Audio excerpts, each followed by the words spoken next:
Okay, so this has to be one of the favorite movies I've seen this year so far. It was just, it was heartwarming. Having a teenage girl that's 16, it felt all the feels. So I guess my first question is, I wanted to know, was the ending what you planned? It was kind of like, unexpected. Was that what you planned all along, or did you were going in another direction and switched it? I was just curious how that worked with storyboards and everything like that. Yeah, no, that ending was always the plan. And that's why what really drew me to the movie because it was so honest.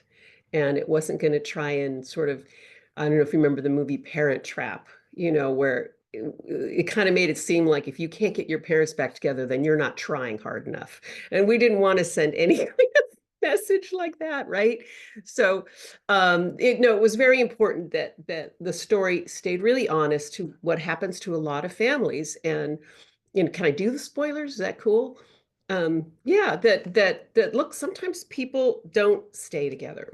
Things happen. People change, circumstances change, and they stop bringing out the best in each other. And when that happens, the family has to find a way to move forward together. And that's what I loved about that the essence of the story was saying that, showing what's really important in a family is love. If you have respect and you listen to one another, you'll get through it, and that's what makes a family. So we Thank really you. never, yeah, we didn't explore any, and no one ever asked us to. There were never any studio notes to say, can we have the expected ending? No, everybody understood. Hi, Vicky. I'm Kami. I write for the mamadiaries.com. So nice to talk with you today. Nice to I see you. I love the movie. Oh my gosh, it was so, so great. Yeah. The music, it plays, such a pivotal role in the movie. How did you kind of ensure that it felt like its own character in the story? Oh, that's fascinating. Yeah, I'd never worked on a musical before. I'd worked a lot with music, and I love music, and I love to listen to when I first read something, there may be a song that gives me the tone or the feeling of that story, and I'll listen to that nonstop. But I'd never worked on a musical before. So honestly, having Alan Menken and our amazing lyricist Glenn Slater come in really early on the project to help kind of educate the rest of us who've been doing animation for a long time, who'd been doing, story work for a long time, how you tell a story with songs. And the idea that, of course, that just like any scene, a song needs to move the story forward and carry the character's feelings from one thing to another, whether it's from despair into an idea. Those things are happening in each song, that it's the circumstances change, and that's why they don't feel like they're just dropped in anywhere, like, oh, let's just stop and sing about this feeling. It's really contributing and part of the story, woven right in. And we learned that from Alan and Glenn. Thank you so much. Hi, I'm Amanda from Guide for Moms. Nice to meet you. Thanks for being here. And I have so many questions, so I'm glad we had 30 minutes, but going off of the music, well, how was it to work with Alan Menken? I mean, that's Oh, it was amazing. I mean, he's mhm, like a hummingbird, he's got so much energy, and he's just mhm. got to have a piano at his fingertips to explain an idea. Can I play you guys something? I have Please, to. I have to. please do. Please do. We have 30 minutes. I have to do this. It's this one, right? Where is it? If I've got that.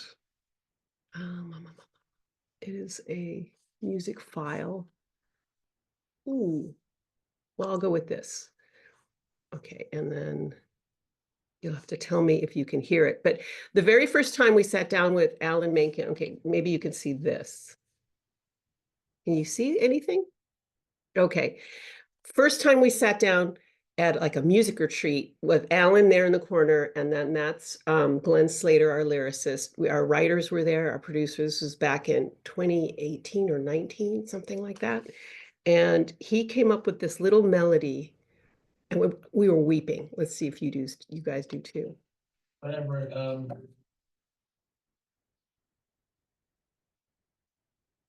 Whatever.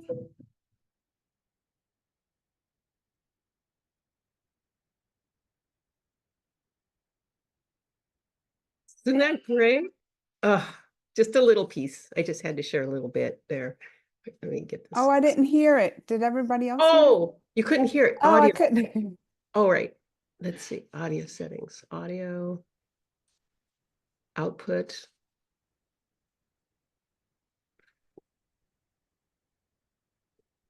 It's supposed to let you play it.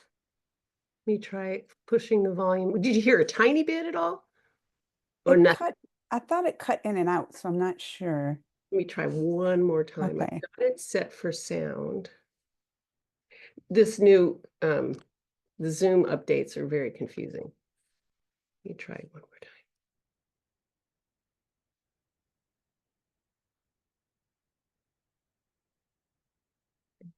time. Options. I know I'm using up all the time.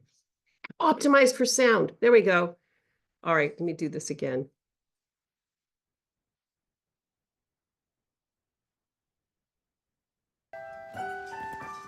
Whatever,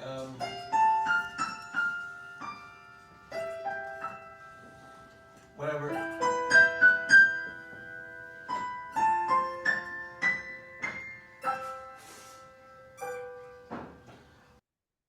Like that. When he did that, we just had chills. Oh my God, we're making a musical. Thank you for sharing that. That was beautiful. And the thinking process, you can hear it is he's like, if I'm drawing, I just go, okay, but he's going, whatever, yeah, like that, but whatever, Anyway, it was a marvelous process, I'll tell you. It was just been a delight to work with the entire music team. Okay, I'm Christina with thepatricios.com. And my question, I did a little research and I heard the movie was first titled as Split and then it changed to Spellbound. And I was curious if you could elaborate on that a little bit, why it changed and where did you guys come up with Spellbound? That's really interesting. Yeah, when I joined the project, it was called Split, and the family already was living apart. And the king and queen had their own kingdoms and they were at war. So it was very literal, right? Which was smart. It was just, granted, it was a very smart take. Ellian was going back and forth between these two kingdoms that were at war. And she's trying to like have a normal life, and so it was split. The world was already split. So she, and the log line was a young princess who can unite her kingdom, but not her parents or something like that, but in the end, we found that really the story needed to shift earlier to that point when it's all happening and it's so confusing to the kid in the situation. The parents are lost in their fighting, their animosity to each other, and this idea of the fairy tale, the allegory of like, well, a spell turn them into monsters, because to her, she doesn't know like what's going on. Maybe if I'm just a really good daughter, if I take care of business, we can fix this. I can break this spell. They'll be back to normal. But it's not up to the kid to do any of that, right? It's up to the parents. So we try to stay really true to this thought. And when doing that, with creating the magic for that, the spell, for a little while, we thought of the title, The Unbreakable Spell, because this spell wasn't breakable. And the spell of love in a family can be unbreakable, right? If it doesn't matter whether the family is together, if there's love, it's an unbreakable bond. So we were also really attached to that name.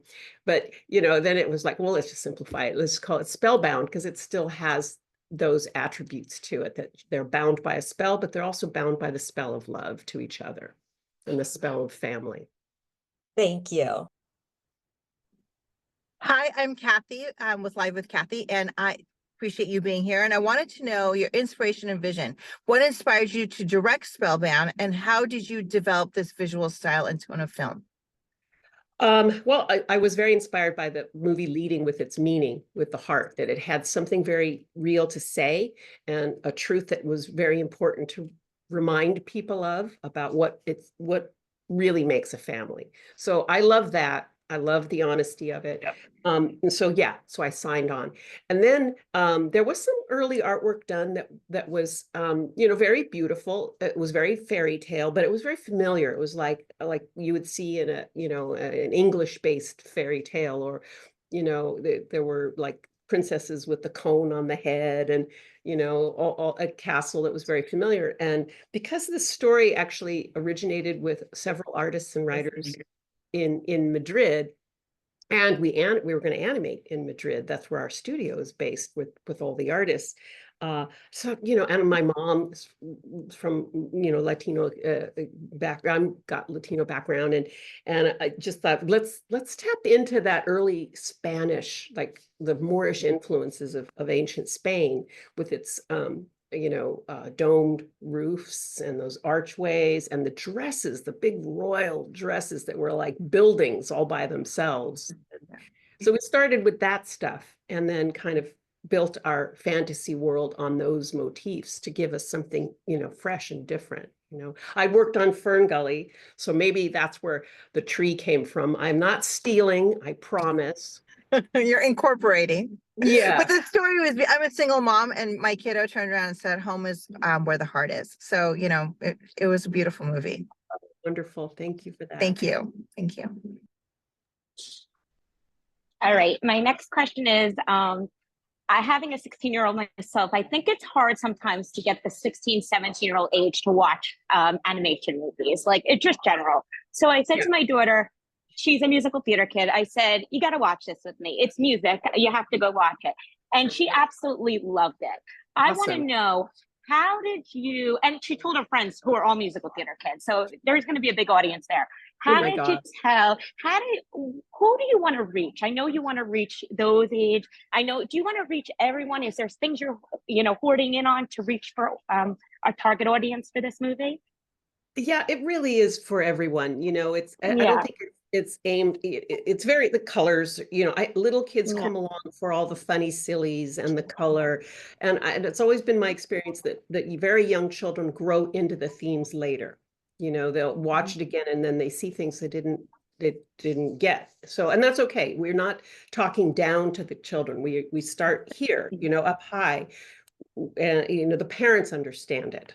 And we're not vilifying the parents here in any way, but this is a movie for everyone to see themselves in, perhaps, even if they're not going through this kind of situation, they know people that are, or they find, if we're, as parents, we're caught up with our work too much and forget about the kids, just plop them in front of a video game to keep them busy and forgetting that you have to connect and listen and talk and make them feel loved. And I think all of that comes through there as well. So there's a lot for parents to glean here without it being preachy. It's totally entertaining, and that's been the goal always. I mean, I don't have my own kids. I have some stepdaughters and they're adults now, but not being a parent of little kids, I just I come connected to stories that are, have a big, broad range that everyone can get and enjoy. So that's really the idea.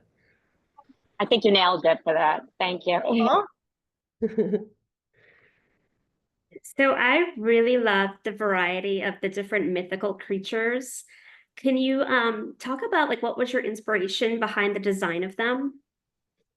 Well, the monsters themselves were really based on these ideas of how to make the parents different from each other, but appealing, that you can see why they were attracted to one another, but also why maybe things didn't work out because they have different approaches to life. So that helped, inform Dad being, this rambunctious jump in first kind of wolf puppy, and then avoiding conflict, with his armor and rolling up into a ball. And Mom being, more thoughtful, takes her time with issues, thinks it through carefully, but holds a grudge. And so like Grumpy Cat seemed like a real good starting point for her problems with conflict. And so that informed their look and all of that. With the other animals, like the griffins, the wonderful flying cats that the kids are riding, it was like a snow leopard and a snowy owl to start with. Usually griffins have the face of an eagle, and that didn't seem very cuddly. A beak. I mean, I love eagles and birds of prey, but you don't typically want to snuggle them. So it was important that they were more snuggly. But yeah, all the animals are kind of similar, like to the story that you have some familiar aspects, but then you put them together sort of unexpectedly. Thank you. You're having a lot of fun with your phone over there. You're just spinning and partying, and she's on a skateboard, I think. Yeah. That's Melissa. Well, the cast in this, talk about amazing, right? I mean, Nicole Kidman, John Lithgow. Can you tell us about, the casting process? Did you always have them in mind? And also, you were reunited with John Lithgow, so I wanted to hear a little bit Yeah. about that. Yeah, the casting was really, God, it was so easy on this, honestly, because we even early on when designing the characters with the dad, one of the first photos I put up for the artist to work with was Javier Bardem. And Rachel, we found really early in the process. And so we were able to record with her when she was still like, I don't know, like 18 or 19, doing some of the first versions of the songs. And of course, when she heard she'd be working with Alan Menken, it's like, yeah, she's in. And yeah, working with John, he was one of the sweetest actors in my experience, and so easygoing, but then committed when he would get in there, just really dives into a role. He really wanted to understand how his character kind of functions to help the story move and help the family move back together in emotionally. So he spent a lot of time talking with me, and I just love that. He wanted to hear all of the themes that we were dealing with.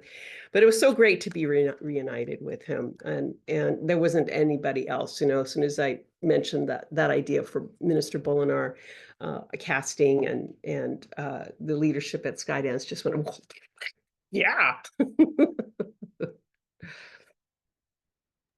He's perfect. Thank you. Okay, what do you think gives Spellbound a timeless quality that will make it resonate with audiences for ages and years to come? That's a great question. Well, I really hope it does. I feel like if we've done it right, the idea of creating, a new fairy tale about a very important aspect of life. I mean, the best myths that really live on, that become fairy tales that get reinvented, every generation, one way or another. At the heart of them, they're revealing a truth about being human, about how we move from one phase to another, how we move from childhood to young adulthood, the coming of age. These stories are they're timeless, even though the trappings change. So here we're taking something that hadn't been dealt with in a fairy tale. So finding the classic approach to it, I think, will help it fit into that canon of fairy tales, that it looks and feels like it's been around a long time already. The music feels timeless. The quality of the artwork feels, back in the day when I was a kid going to animated features, which were just a handful of them, but you wanted them to really be real and epic and big and rich, that you'd find yourself in that world. So I'm hoping that with all of those ingredients together, that that's what will happen. Thank you. So my question is regarding challenges. What were some of the biggest challenges you faced during the production of Spellbound, and how did you overcome obstacles that arose during filming? Well, for one thing, the story itself was surprisingly challenging to movies have had parents get killed off, like in The Lion King or Bambi, but somehow the idea of parents not ending up together was a challenge. How do you do that without feeling like you've been robbed of a happy ending? That was one. Making a movie in two continents, one of them 9 hours ahead, so LA and Spain. I knew there'd be a lot of travel. We already knew we'd be doing Zoom. And then you throw in a pandemic. Pandemic. Everyone's at home.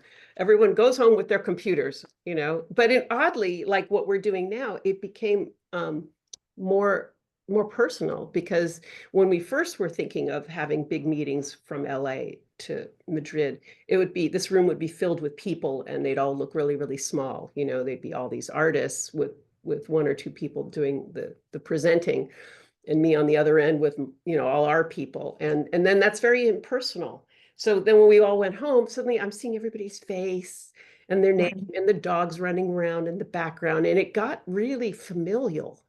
So it actually was a really wonderful way to deal with that particular challenge of the pandemic. So yeah, and then strikes. Oh, yeah, we had strikes. So we would just keep drawing and designing and waiting for our actors to become available again. And so we tried not to lose any time there. We took the time to do workshops. We had a marvelous acting workshop for all the animators and layout artists that could get up out of their chairs and really embody feelings. So all of it added in the end to the experience. Amazing. Thank you. Yeah. So it's such a great plot and it's such great music. I was wondering if there's any talks to potentially make it into like a Broadway musical or something like that, because I see it as that. Oh as boy, well. that'd be awesome. I don't see why not. I mean, they turned non-musicals into musicals. This is already an Alan Menken musical, so that would be just so wonderful. I'd love to be able to work on that too. Yeah, me too. We'll see for all your musical theater kids. So is there like a moment or a scene in Spellbound that makes you especially proud of the film? Yeah, there are a couple. I mean, you know, throughout as the story evolved, certain moments stayed like you know, North Star. You know, that this marks this key moment, and one of them was when Ellian has to let go of what she thought she wanted. You know, she sang about it. You know, I wish there was a way back to the way it was before. And at the end of the movie, how, you know, when she accepts that it won't go back, but she'll be okay with it, how do you show that it's an emotional thing? You know, she's not going to talk to anybody about that. It has to come from her. Her parents have already done their part. They've made her feel loved because she didn't feel loved. And so having her younger self take hold of her and say, really, are you ready to let go of all of that we thought we wanted? And so it was that moment for me. I'm very proud of what we were able to accomplish to have a peek into Ellian's heart as she is ready to move forward. I love that. Thank you. So I was wondering if there was any lessons that you learned from this project that you're excited to bring to future films. Well, I learned this: be patient. I'm still learning that one. I know it's a never-ending battle, right? I was on this movie quite a long time, but I loved it, and I love doing all the different aspects of it, working with each department, and each iteration is, you know, because we start with storyboards and working with actors, and then we do animation, and then we do lighting, and so you're in the story and learning more, and all throughout that process, trying hard to like, oh, you know, there's something else we could do. Being able to stay in a moment and make that truth last over a long period of time. I think, you know, probably being a parent, it's the same thing. You can't just say, I can't wait till they're 18 and out of the house. And as you know, they don't leave. They don't leave at 18. I know I have a 19-year-old, so I know. There's a 27-year-old living with her mom. Yeah. So that, you know, that's been great. And making sure that the movie is worth the time. You know, we can make these look big and splashy and fun and playful and really, really funny, but for them to really last and be worth all of our time, they have to be worth it. They have to be trying to say something that others need to hear or be reminded of, or revealed. Mostly we all know these things, and the best stories remind you of what you know. You go, oh yeah, why did I let that go? So I don't know. It's the heart of it all. Thank you. Okay, I know Melissa touched on maybe it becoming a Broadway play, and I just have to tell you, I know you worked on Shrek, and we actually are going to see Shrek on Broadway on Sunday, and my kids are just so excited. But my question is more about the music. I'm curious how many songs were made for the movie, and did any get cut that you were wishing might have you been able to fit in? Or I was just curious more about the music, like how many songs were actually made and how many you put in and cut, and how do you decide on that? Well, yeah, that's really interesting. All the songs were written for this. None of them pre-existed the story at all. And as the story evolved, the some songs, like scenes, before you animate anything, sometimes they have to get cut. I mean, we adjusted the story partway through development to when we hit on this allegory of the monsters. So yeah, some things did shift. A couple songs disappeared. There was a song the oracles were going to sing about how to break the spell, and it was a hilarious song. But it ended up being just funnier for the monster mom to eat him and not let him finish. And that's what drew Ellian into the forest to go find them, right? So it worked out better story-wise than if they gave her the answer there in Act 1. So some of those things turned into, a really good solution. But there was one song, the Once Upon a Time, that little melody that I played earlier. Alan wrote this beautiful little thing. It would be like our prologue that talked about the king and queen and princess. So I think one day we did a storyboard of it, like a little paper doll kind of thing. And it was lovely, but in the end, starting with more of a bang, you meet her on her griffin, living the life she should be, then you see she can't, and then she shows you her whole life in that first song. And it just felt like you got to dive right in, rather than come in sort of a sweet, melancholy way. But I loved it. It was a really beautiful fairy tale song. Thank you. So my question is regarding character development. Would you share your approach to character development, and how did you work with the talent to bring their characters to life? Well, in this case, we did a lot of really fun and wonderful research, including like love languages, because this was about these two parents and how they were and weren't communicating to each other and to her. And so understanding those dynamics, the truth in those dynamics was really important. We worked with a family psychologist, Joanne Pedro Carroll. She wrote a book called Putting Children First, and it really helped us to see the mistakes that parents make when they're caught up in this turmoil, and how they think they're protecting the kid by not talking to them about it, and they're not, and the kid feels really left out and alone and at fault. A lot of them feel at fault.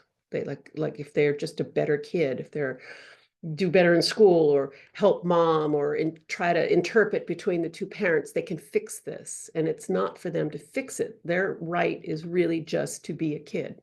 It's up to the parents to be parents to them first, even through all of this stuff. So working with her about these types of characters helped us, also shape ours. And so there were initial ideas on who the dad was and how he acted, and the mom, and Ellian, being a teenager who she's on that little edge of being a young woman.